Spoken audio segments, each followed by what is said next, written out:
Yeah.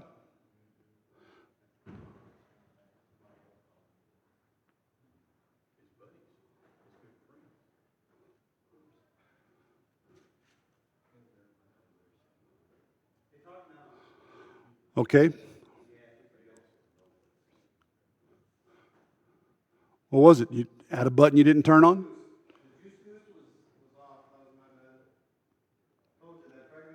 Yeah, it'll do it.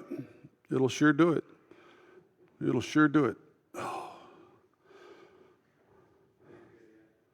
All right, I'll just leave this one on then. Chapter 7 of 1 Kings.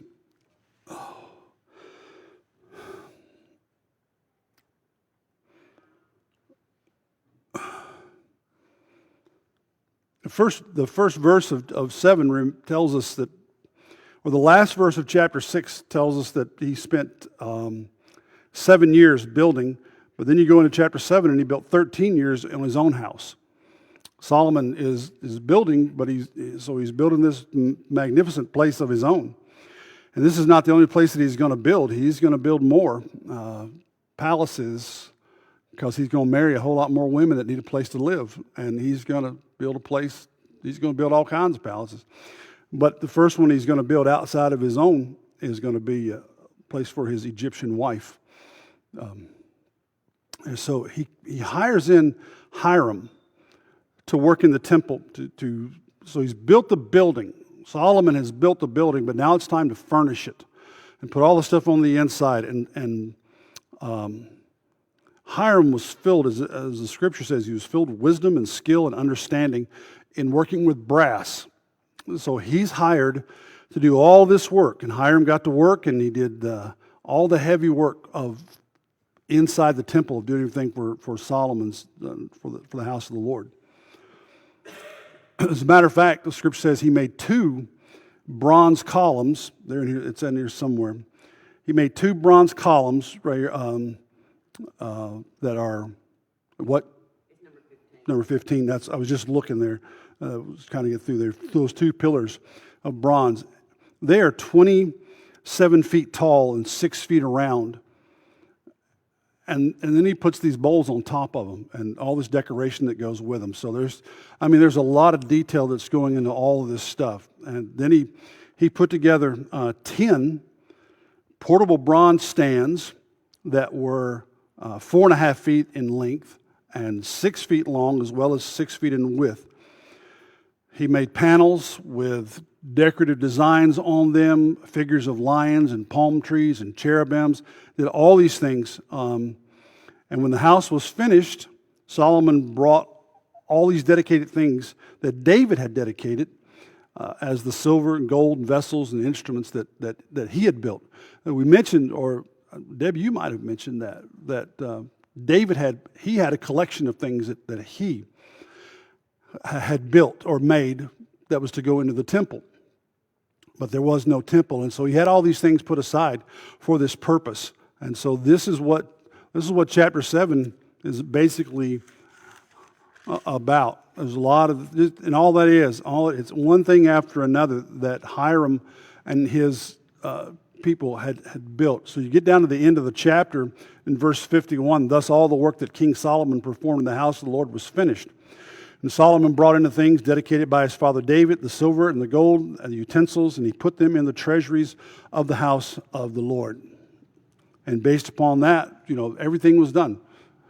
Took a pretty good while to do it. And again, we just be reminded they had 30,000 men that were working on this, 10,000 a month, and they rotated every 3 months to work on this. But they were commissioned by Solomon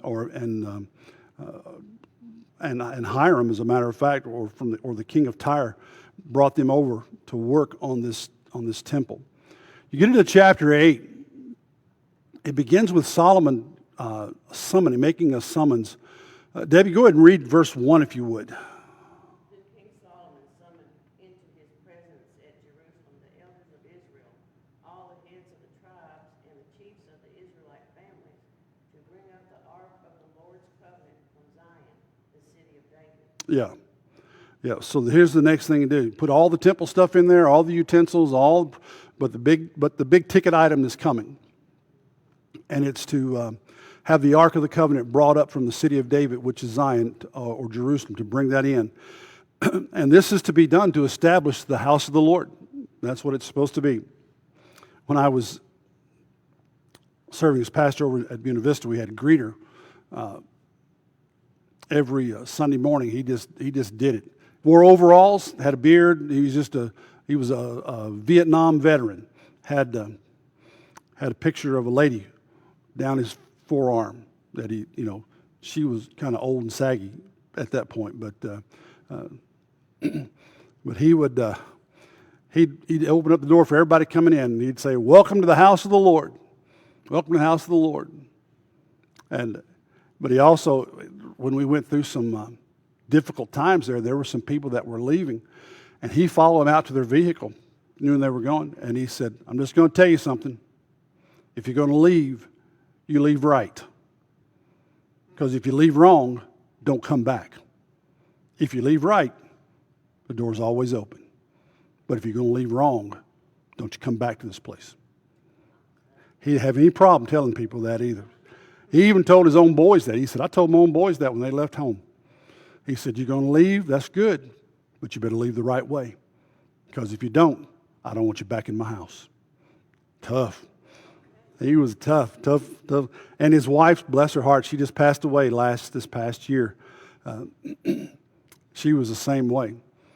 She's the only lady I ever knew, and she bragged on it. She had, as she said, virgin red hair. Never been touched, but it was as red as it could be. And she sat right behind Trevor, my kid. She sat right behind the kids. And Trevor, if he ever messed up, which was, on occasion he did, she'd reach over and thump him right in the head or the ear or something. She let him know it was there.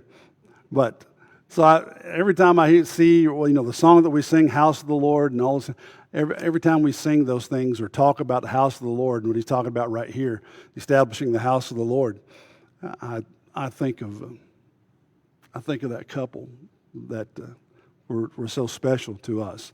Very supportive, very loving, very caring couple, and I think of them often.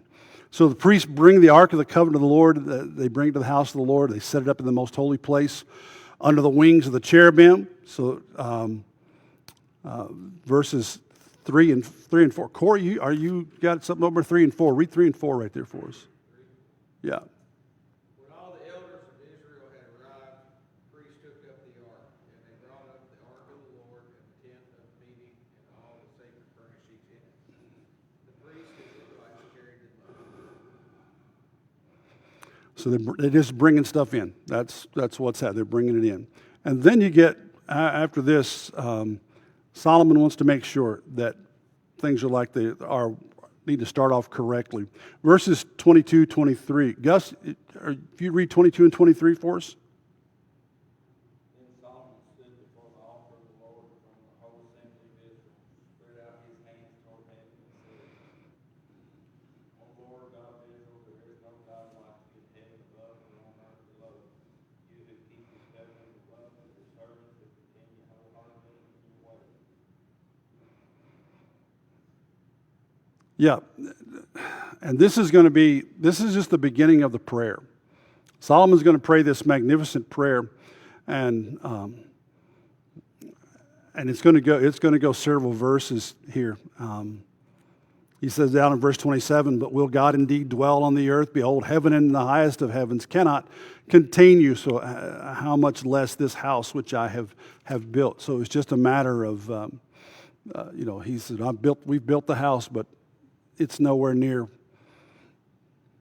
I think sometimes we may limit or think in terms of limitations on God because of the house we worship in. Sometimes, we can, this is not the biggest of buildings, and sometimes you go, without realizing it, how big God is. But, God is so much bigger than any building that we gather together in or wherever it may be. So the priests bring up the ark. Solomon is praising the Lord for this. And then, there's going to be the benediction right there. Damien, back there in verse 54, 55, and 56.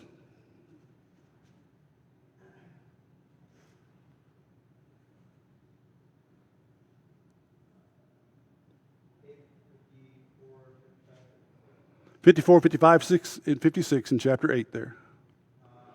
When the people go to war against their enemies, wherever you send them, and when they pray to the Lord for the city you have chosen and the temple I have built for your name, then hear from heaven their prayer and their Wait, I think you're in the wrong spot. On chapter 8? 54? Come on, brain. When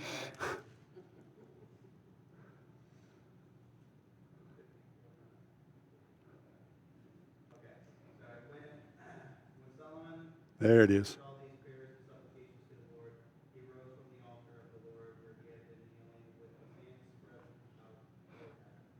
He stood and blessed the whole assembly of Israel in a loud voice, saying, Praise be to the Lord, who has given rest to his people Israel, just as he has promised. Not one word has failed of all the good promises he gave through his servant Moses. Okay. So then we're going to have a dedication. Dedicatory sacrifices are going to happen right here. So Debbie, pick up on verse 62 of this. Let's just get when I read this, I'm trying to think of the sheer magnitude of what's about to take place. Read that. 62, 63. Then the king and all Israel with him offered sacrifices before the Lord. Solomon offered a sacrifice of fellowship offerings to the Lord, 22,000 cattle and 120,000 sheep and goats. So the king and all the Israelites dedicated the temple of the Lord. That's a lot of animals. Can you grasp that right there? I mean, you think about this. And they're going to do this for 14 days. So they're having this celebration for 14 days. And in this process, they've sacrificed 22,000 cows or oxen, 120,000 sheep and goats. I can't fathom that. I cannot fathom that because, what do you do with all of this? On the same day the king consecrated in the middle of the court that was before the house of the Lord, because there he offered the burnt offerings and the grain offerings and the fat and of the peace offerings for the bronze altar was before the Lord. There was so much that was being done. It was overflowing. The blood that was being drained from these animals was so much. It was overflowing, and they had to go other places and make these sacrifices as well. And I'm thinking, why you got to do that much? Why do you have to do that much sacrificing in there? But that's what they did. That was part of it. It was just a reminder of the sacrifices that were being made right there. And that's basically what chapter 8 is all about. It's really the dedication of what God is doing. It's a movement that's taking place right there. And so then you get into chapter 9, and it begins with an appearance of God there. Now it came about when Solomon had finished building the house of the Lord and the king's house and all that Solomon desired to do, that the Lord appeared to Solomon a second time as he had appeared to him at Gibeon. The Lord spoke to him there. I've heard your prayer and your supplication which you have made before me. I have consecrated this house which you have built by putting my name there forever, and my eyes and my heart will be there perpetually. Now we're going to come back to this again. The same requirement again. Corey, verses 4 and 5.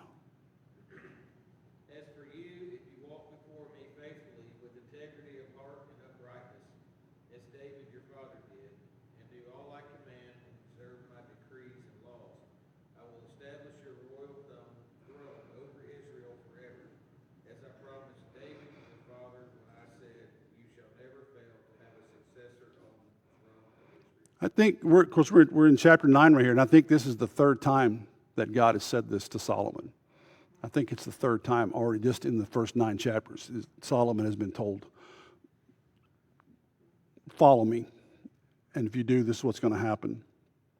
But he also goes opposite way as well. Gus, verses 6 and 7. 6 and 7. Yes, sir. But if you or your sons turn away from me and do not observe the commands and decrees I have given you, and go off to serve other gods and worship them, then I will cut off Israel from the land I have given them, and will reject this temple I have consecrated for my name. Israel will become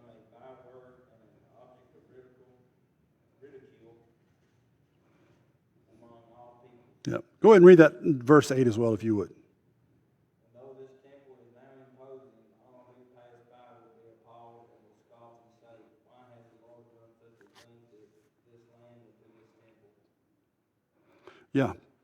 So it's just one of these, here's a covenant. This is a if-and covenant or if-or covenant. Just like that, you do this and I'll take care of you. If you do this, I'm not going to take care of you. And this temple is going to become a byword, as he says. It's going to be, people are going to look at it and go, what happened there? And the answer is going to be, they turned against God. They turned against their God. So that becomes a big thing. And it will become a burden for Israel at some point, because it's going to be destroyed more times than one. It's going to be destroyed and by raiders and such.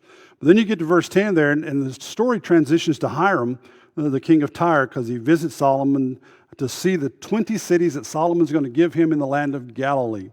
Hiram is the king of Tyre, and Solomon is getting all of his building materials from him. And he's getting all the cedar logs, he's getting gold, he's getting silver, he's getting all these things, other than what other nations have given him as well. But he's getting all the workers, he's getting his workers, not just only from Jerusalem, but he's getting them from across the land there. And so Solomon is going to give Hiram 20 cities. The thing about it is that I don't think Hiram was very happy with what he was given. It was there, but he didn't like them very much. Still, he sent Solomon 120 talents of gold. A talent would range, depending on which nation you were from, it would range from 35 to 75 pounds of gold.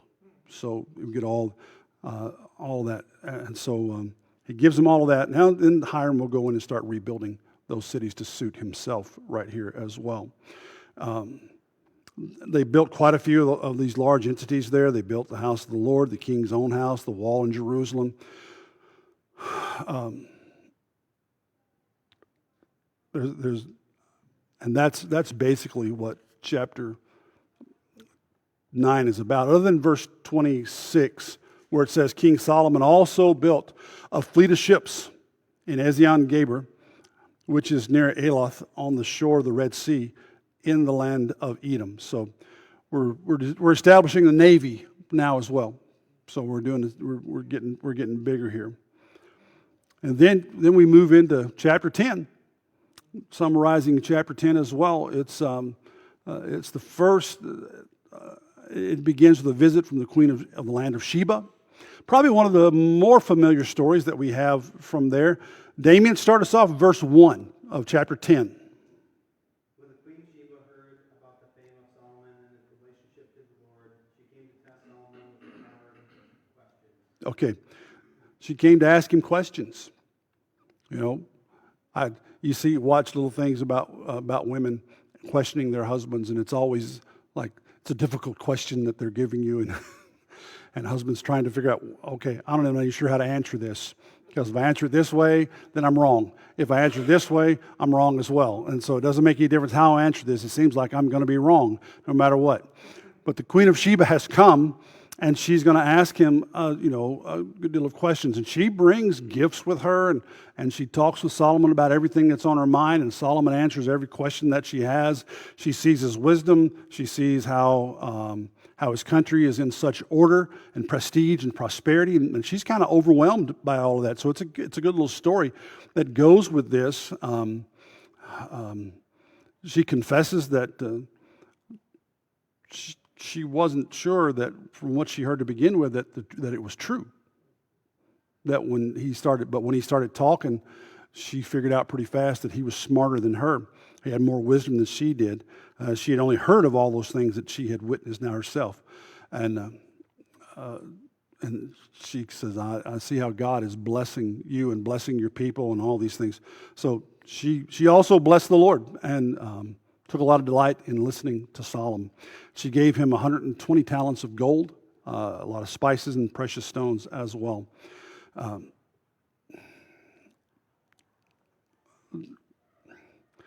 And let's see what else is in there. Then you get to verse 23, just an overview right there. King Solomon became greater than all the kings of the earth in riches and in wisdom. This is just kind of overview of who Solomon is. All this is happening. He's a pretty smart character.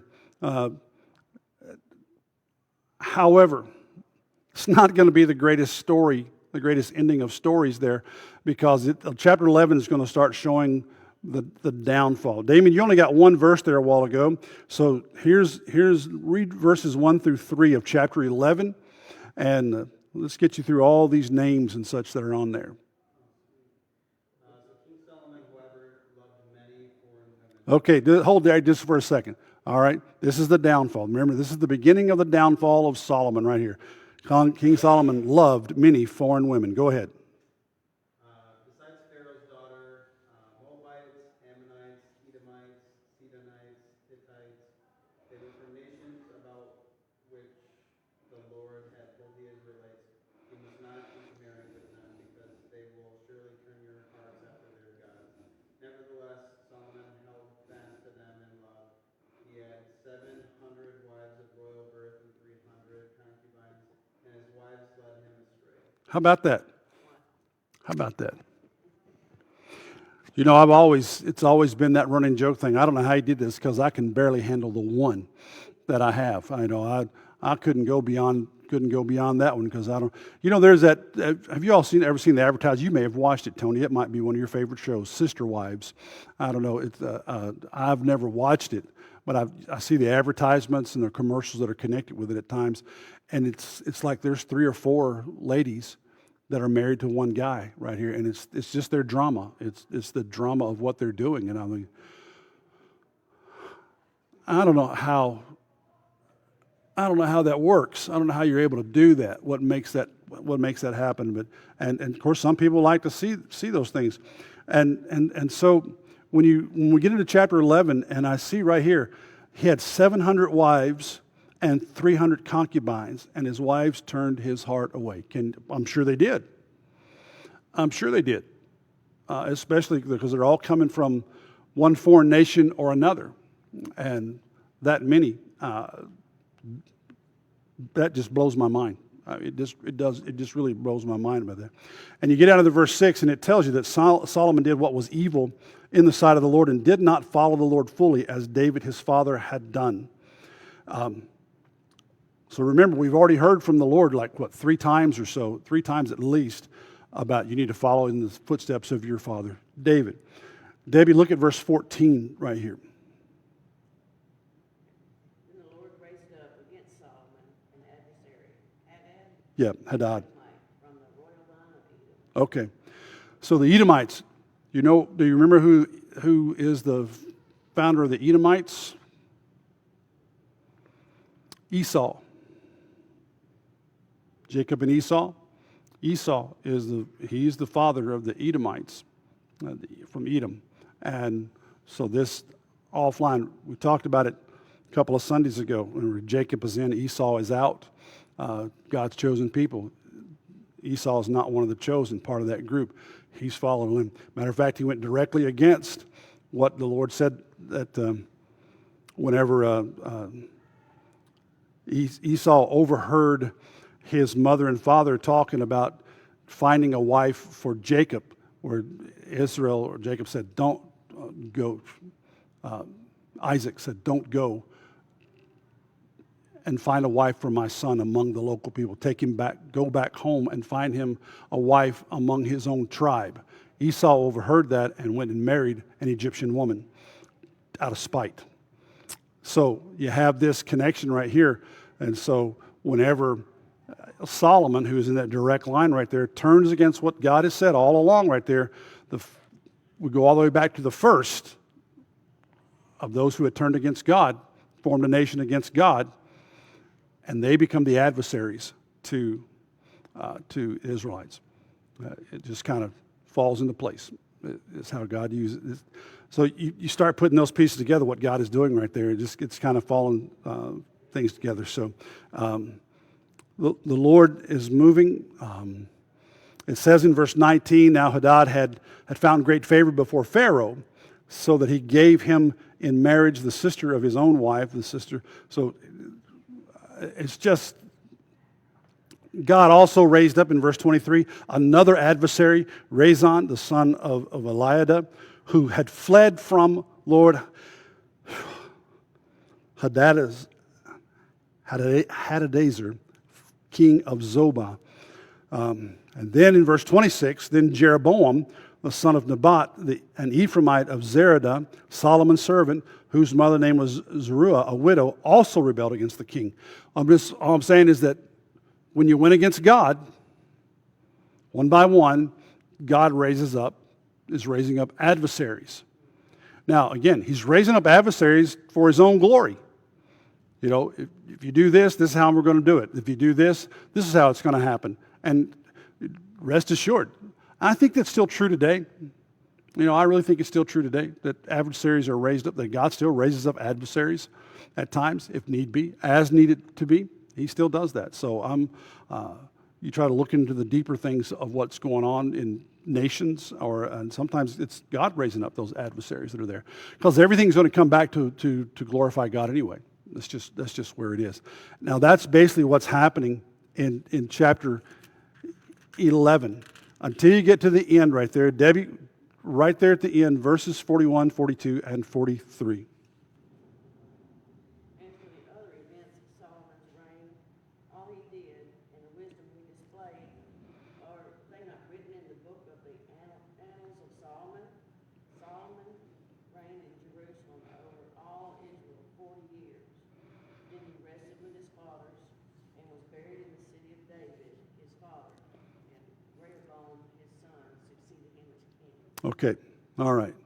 And I'm going to stop at that point. It's 22 after, but I'm going to say this. Rehoboam is going to be the divider of Israel.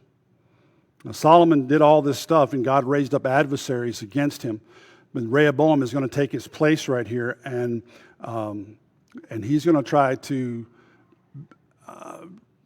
be stronger than his father, but he's not. And he's not nearly as smart as his dad is. But he's going to be king, and through him, the kingdom is going to be divided. That's where we're going to find it. Now, we've already seen this happening, the divisions taking place under David, because part of them are rising up against David, part of them are following Absalom, part of them are doing, so there's divisions in the kingdom right there.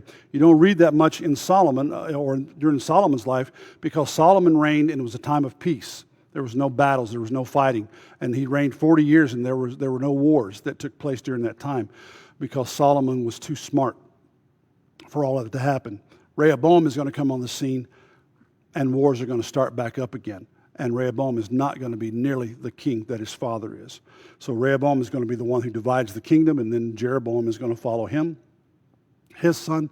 And Jeroboam is probably going to be one of the most evil kings that is recorded in history. And we'll look at him down the road just a little piece.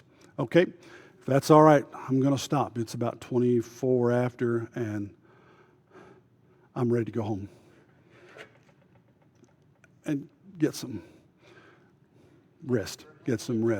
Damien, thanks, man. Just go ahead and you shut us down and be fine. It'll be all right. Unless you guys got questions about anything.